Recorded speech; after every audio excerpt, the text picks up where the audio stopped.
Hi, this is Rob, and I'm back again with ALS sucks. We've been talking about trying different things, joining up with people who really care, who really want to give, and the impact this all was having and is having on me. Well, I don't know about you, but for me, it was the thought of how is this going to impact my work. Now, as you might have guessed by now, I've always been a communicator, teacher, public speaker, and one of the things everybody told me to do was to, rest. Don't get tired. Don't overdo. It's interesting, in my mind, some of just the opposite thoughts were happening. I better hurry up. I've got a lot left to do, and I'm running out of time a little sooner than I had figured. So I really, while I accepted that this was a challenge, I took stock of everything that I could still do, and I did it.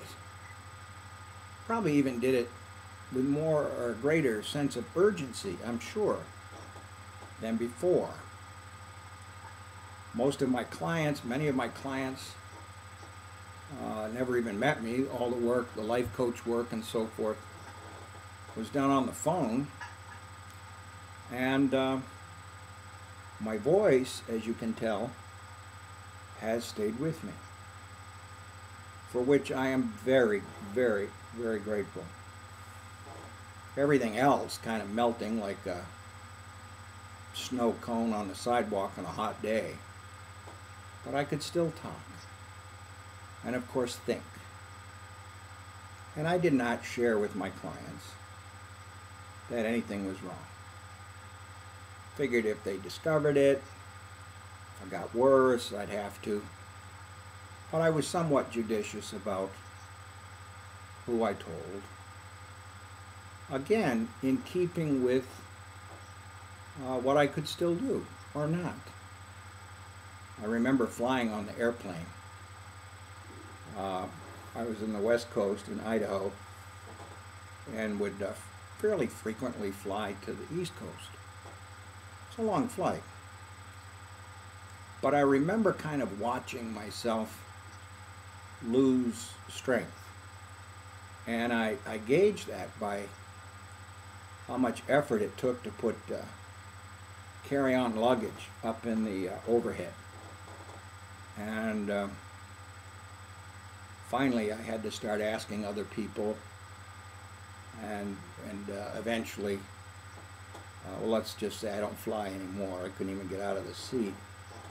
But that by myself. But that was a progression. And I was trying to judge, how many more flights can I make? How many more before I can't fly again? And I guess my point is, I just kept doing.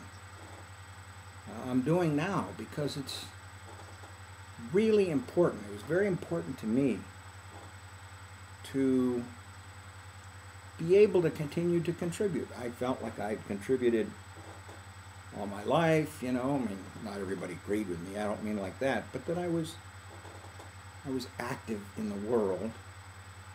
And yeah, maybe I couldn't put my bag in the overhead or walking up the stairs.